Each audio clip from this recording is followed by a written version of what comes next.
Cet épisode des Midi Horrifiques est une présentation de la brasserie Anorak Brew Pub. Située à Morin Heights, la brasserie Anorak Brew Pub est la place idéale pour prendre une excellente bière entre geeks et surtout bien manger. Maintenant, place à l'épisode.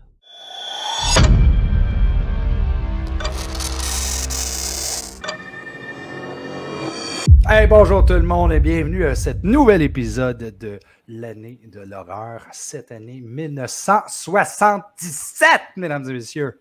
Malade. Yes. 1977 dans laquelle il y a eu un shitload de films d'horreur, c'est débile et écœurant. La meilleure année au monde. Ouais, la meilleure année au monde. 1987 et 88 peut aller se rhabiller. C'est 77 qui gagne.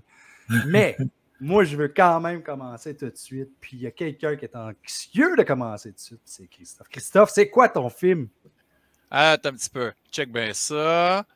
10 minutes. OK, c'est parti. Non, mais c'est parce que on m'a souvent reproché que je parlais trop. Hein? Fait que là, on parle 10 minutes. Puis là, je sais, OK, il me reste 2 minutes. Puis tout ça, ça va bien aller. Fait que 77, là, c'est la meilleure année de toute l'histoire de l'humanité. Pourquoi? À votre avis, les gars? Probablement parce que il y a un film de Dario Argento qui est très populaire qui est sorti. Oui, mais non.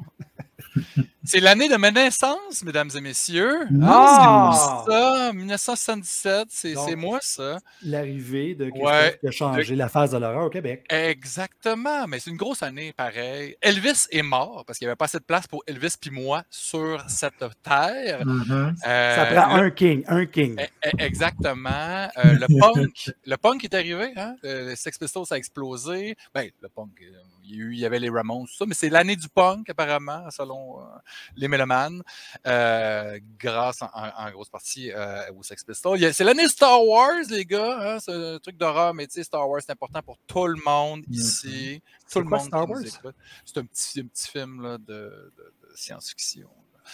C'est l'année aussi de Eraserhead, hein? C'est de David Lynch, de Rabid, de Cronenberg, de Suspiria, comme tu disais, d'Argento, qui est un de mes gros films. C'est aussi l'année d'un film très, très culte, The Incredible Melting Man. Mais c'est pas ce film-là que je veux vous parler, mesdames et messieurs. C'est l'année de The Hills of Ice. The Hills of Ice, la colline à des yeux, le visage de la peur au Québec. Il y a eu beaucoup, beaucoup de titres. Un film, évidemment, de Wes Craven qui nous a donné une de mes franchises préférées, Nightmare on Elm Street. Puis, ben, tu sais, Wes Craven, c'est un grand, là. Tu sais, là, il a commencé fort, puis, tu sais, avec un film très, très troublant, hein, La dernière maison sur la gauche, on le sait, mais on oublie que ce gars-là, il a engendré 3 franchises célèbres en 3 décennies. Non, mais c'est capoté. Il n'y a personne qui a fait ça. Là. Hills of Ice, il y a quand même 4 films dans la franchise. Scream, évidemment, Nightmare on Elm Street. Mais là, on est là pour parler de la colline à des yeux. Hein, avec Dee Wallace. Dee Wallace, qu'on a vu beaucoup par la suite, hein, qu'on l'a vu dans The Howling, un de mes films préférés, Hurlement de Joe Dante. Dans E.T., c'était la maman. Dans Cujo aussi. Puis les gars, en parenthèse, j'ai eu la chance de pouvoir jaser avec pendant une demi-heure avec les gars d'art de cinéma pour des prochains fanzines. Vraiment une madame très gentille.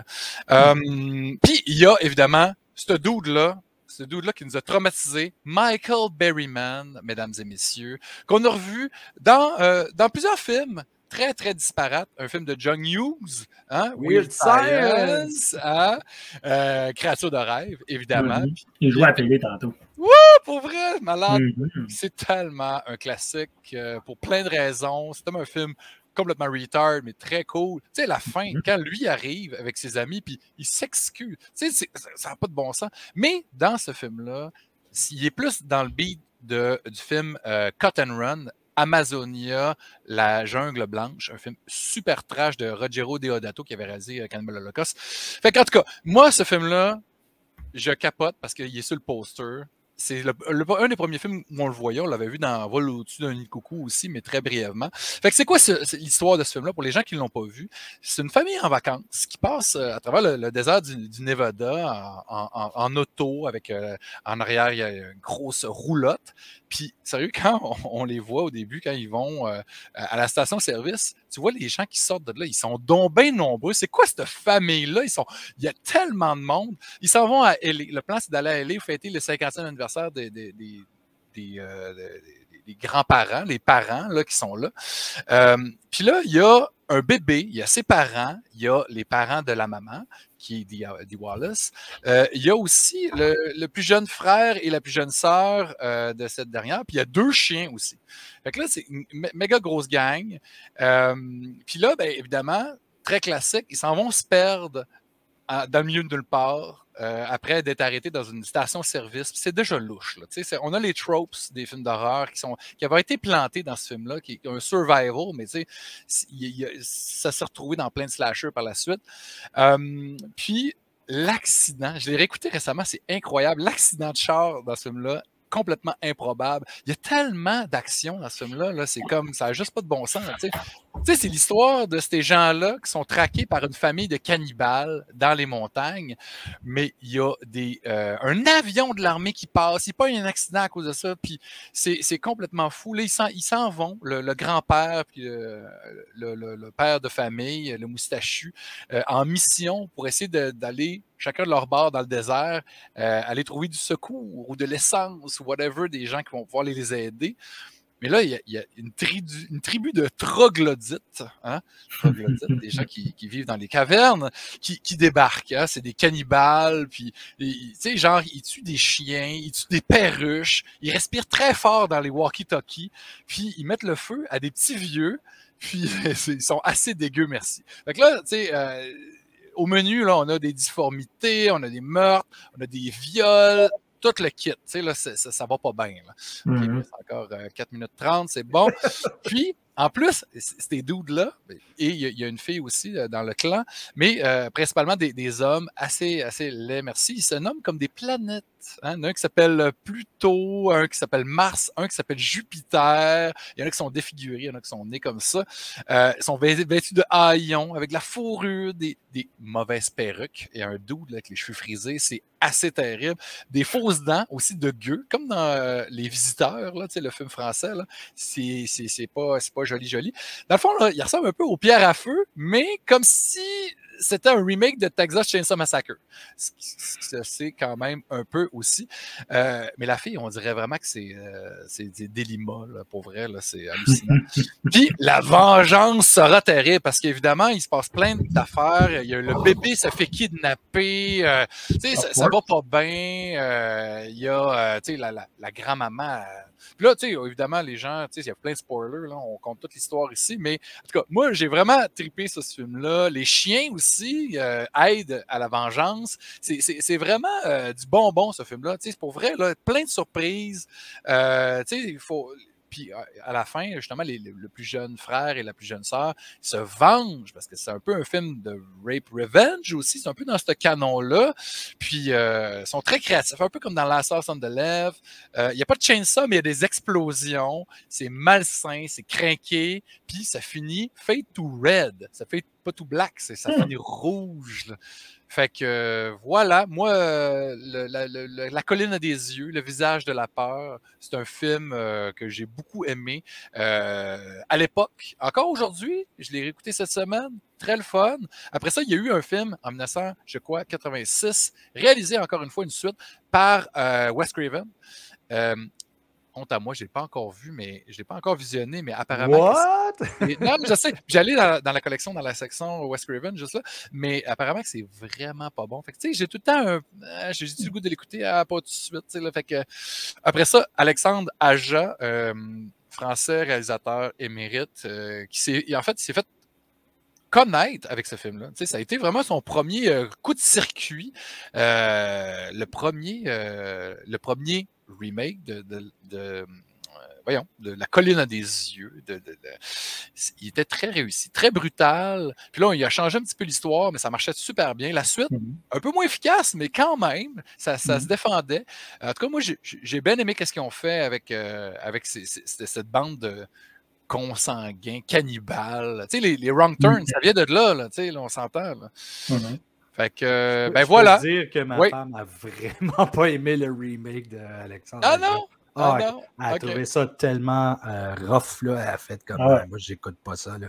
C'est trop. Surtout la scène de viol, je ne sais pas si c'était dans le premier ou dans le deuxième remake. Dans le premier, oui. Dans le premier, elle n'a pas été capable. Moi, je m'en vais. Non, moi, c'est drôle. Moi, le bout qui m'a le plus traumatisé dans le remake, c'est quand le père de famille se fait brûler. Oui!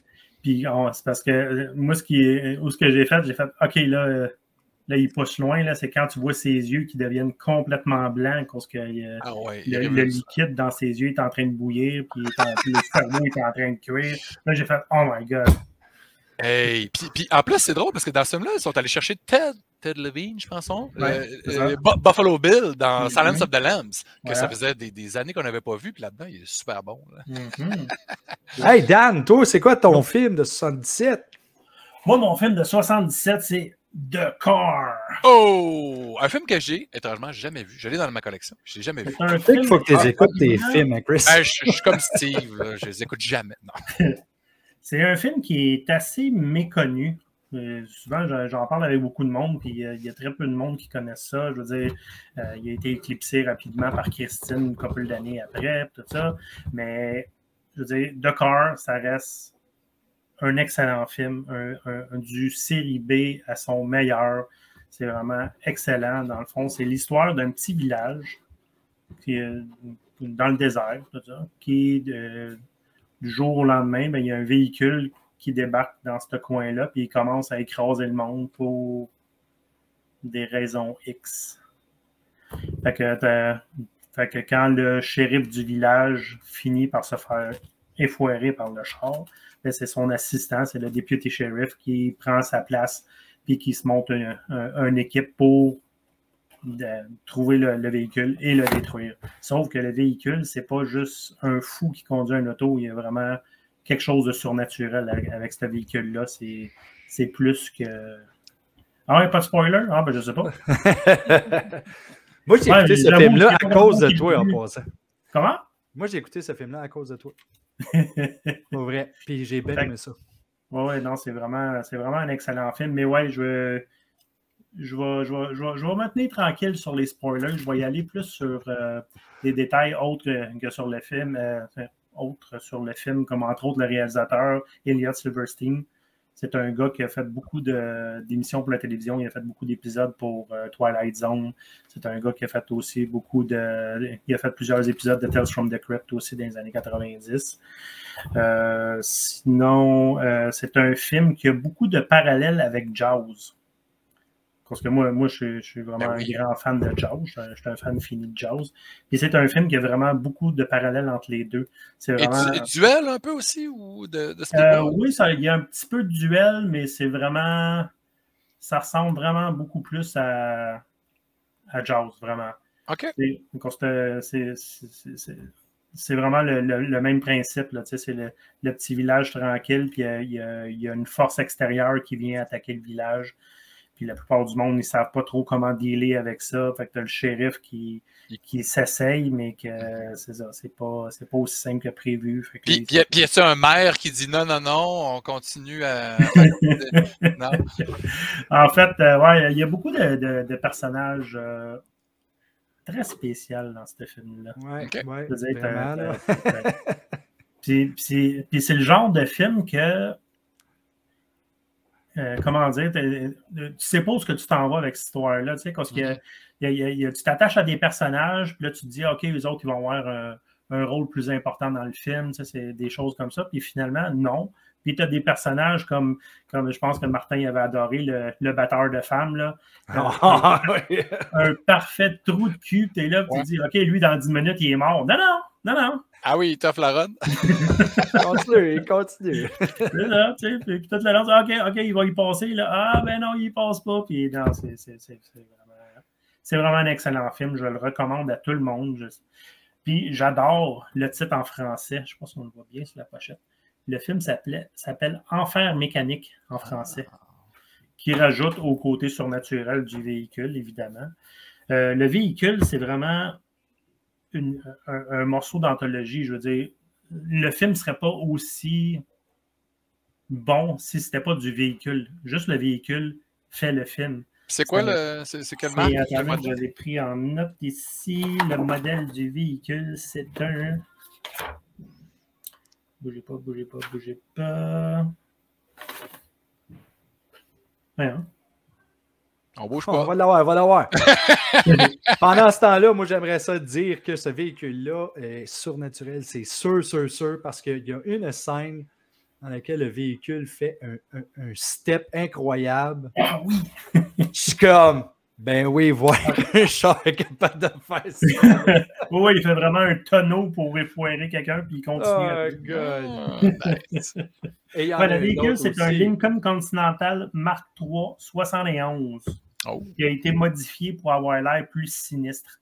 Si vous avez une chance là, d'aller voir des images, je ne sais pas si on le voit bien sur la pochette. On le voit un peu dans le bas ici. Là. Ah C'est ouais, vraiment, ça a l'air d'un corbillard Ah. vraiment sinistre. Il y a beaucoup de films, de plans du film qui sont filmés en POV de l'intérieur du véhicule. Puis les vitres ont été teintées jaunes. Fait que ça donne vraiment jaune-orange. Là, ça donne vraiment tu as vraiment l'impression d'être à la place de qui conduit ou de quoi conduit, tout ça. Puis c'est vraiment...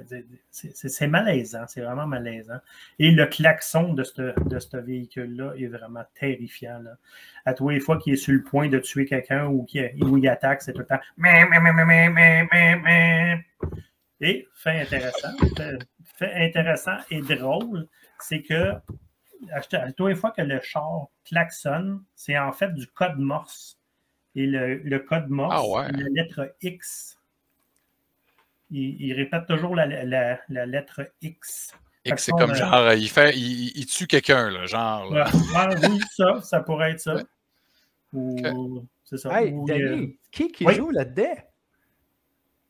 Qui joue là-dedans? Ouais. Josh Brolin, le père. Non, pas Josh Brolin, son père, James. Brolin. Ah, nice. OK, qui était dans Amityville. C'est ça? Oui, exactement. Ouais. Ça, c'est James Brolin qui joue le deputy sheriff qui doit reprendre le flambeau quand son boss se fait tuer. Et oui, fait que c'est cela. That's it. C'est ça. C'est tout ce que j'avais à dire, ce film-là. Je vous le conseille fortement. Je vous suggère de le trouver, d'aller le louer, de vous l'acheter même. Je l'ai même en 2 copies, puis je ne l'ai jamais vu. Tu sais. Et c'est le genre de film que tu es capable de trouver facilement dans des ventes de garage, des choses de même, parce que moi, c'est là que je l'ai trouvé. Mm-hmm. Et sérieusement, ça fait partie des films de chars d'horreur que j'ai beaucoup aimé. T'sais, mon premier va toujours être Christine, ça va toujours le rester. J'adore Duel, mais The Car, il y a quelque chose de ce film-là que j'ai beaucoup aimé. Et comme Danny il dit, il y a des scènes là-dedans où il y a des gens qui ne méritent pas de mourir, puis tu en as d'autres qui méritent crissement de mourir. Et t'es lancé sur des U-turns, pas des U-turns, mais t'as des curves. Tu es comme, oh, okay, je ne m'attendais pas à ça. C'est ça qui est le fun de ce film-là, parce que c'est pas traditionnel. Ça ne suit pas une recette comme les autres. Et le char, tu n'as pas le choix de tomber en amour avec le char. Surtout quand tu réalises qu'est-ce qui se passe avec le char. Ouais. Il est terrifiant. Mais là, c'est correct, là, je l'écoute cette semaine. C'est réglé, tu m'as convaincu, Danny. Merci. Parfait. Et quoi d'autre qu'il faut que tu écoutes aussi, Chris? Plein de films, là. The Hills of Ice 2. Voyons. Oui, c'est ça. Hey! Ouais, je peux pas OK. encore. Et toi, Martin, c'est quoi le film que tu veux nous parler cette semaine? Moi, je vais vous parler du meilleur film d'horreur de 1977. Et je sais qu'il y a plein de monde qui ne sera pas d'accord avec moi parce que c'est pas la tasse de thé de tout le monde. Mais j'ai parlé de Suspiria de Dario Argento. Mm-hmm. Ah, et quelle belle édition! Synapse. Ici. Ah oui, c'est un steelbook avec un slipcover. Steelbook. Nice. 3 disques. On a aussi la trame sonore là-dessus? La trame sonore de Goblin. Mm-hmm. Nice. Petite anecdote. Goblin, j'étais supposé avoir le show tabarnouche à Mayfair, puis ça a été cancellé, gang de Ouais, Montréal aussi, hein, mais je pense qu'ils vont repasser. Ils sont bien mieux. Ouais. Suspiria qui a été réalisé par Dario Argento. Dario Argento qui est mon réalisateur italien favori. J'adore Lucio Fulci, j'adore Mario Bava, Lamberto Bava, mais Dario, il est venu me chercher à plusieurs reprises avec ses films. C'est débile comment ce gars a du talent. OK, on en passera pour qu'est-ce qu'il est en train de faire ces derniers temps. Mais Dark Glasses était quand même pas si pire. On parlera pas de Dracula. Je l'ai pas écouté. Non, Dracula. Giallo. Je n'ai pas regardé Dark Glasses encore. C'est moyen, mais c'est vraiment une coche bien en haut de Dracula. Okay. Non, vraiment pas.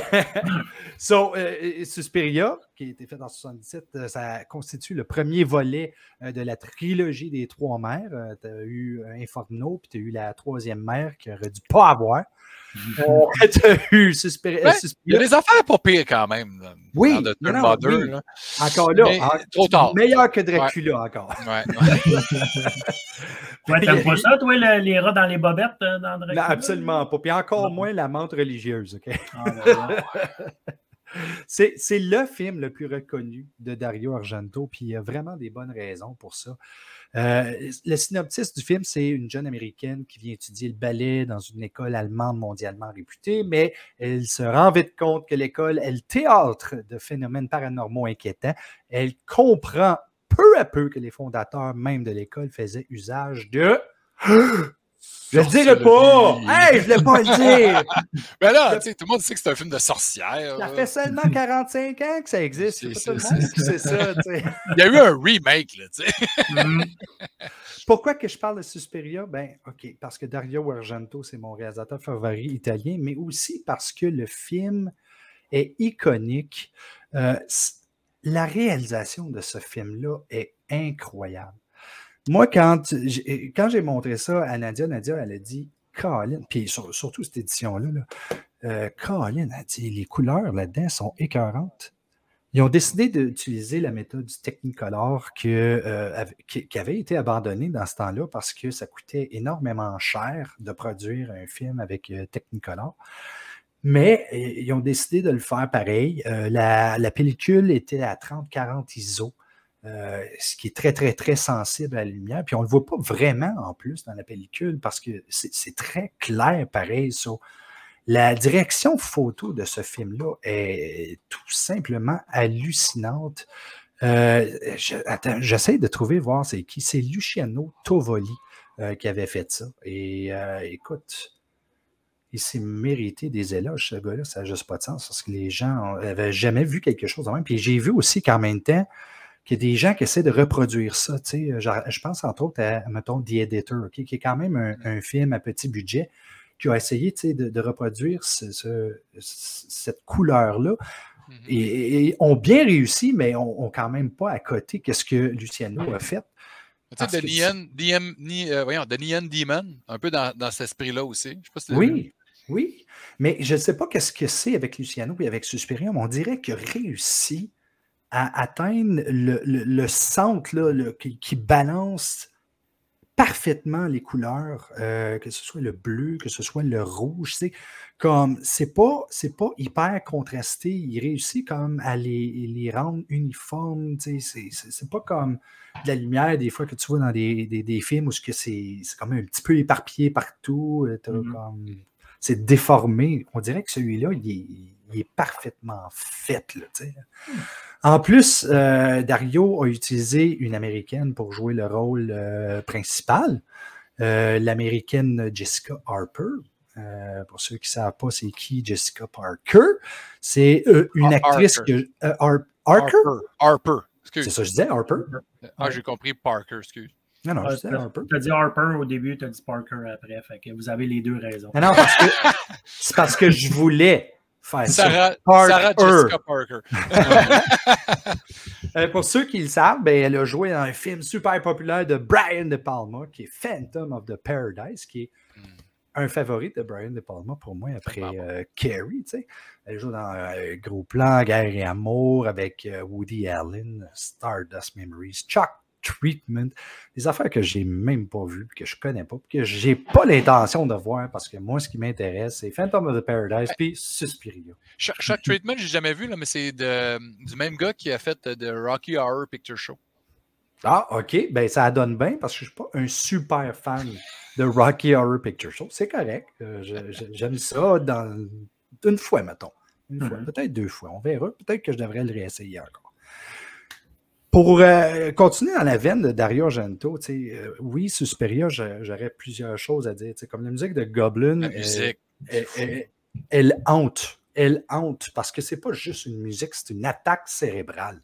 Littéralement. T'écoutes ça, puis je parlais avec ma femme, je dis à ma femme, je dis, moi, le cadeau que je veux, c'est d'aller voir Suspiria avec Goblin en train de jouer live. C'est quoi la musique, là, elle, là? Elle dit, bon, OK, je vais y aller avec toi. Je suis comme, pas sûr que tu vas aimer ça. Puis c'est capoté. 2017, il était venu, puis il avait joué à Montréal, là, puis c'était tellement hot. Là. Le film projeté, t'as eux autres qui jouent ça live, puis après ça, ils font un best-of des autres films qu'ils ont fait. C'est hallucinant. C'est une expérience différente. C'est une expérience différente. Je l'avais faite avec Nosferatu. On avait eu un groupe de musique pour le jouer par-dessus. Puis c'est comme écouter un film complètement différent. Puis c'est ça, avec la musique de Goblin, ça rajoute tellement plus de qualité au film parce que ça hante vraiment. C'est pas juste une musique, c'est de l'agression. C'est agressant comme musique, mais c'est bien composé, c'est au bon moment. La direction photo, comme je dis, est super belle. Les plans, les mouvements, tout là-dedans. Puis ça hante. Juste la première scène dans laquelle la fille se fait pendre à travers les vitraux et le sang qui est d'un rouge impeccable, là, ça me fait capoter.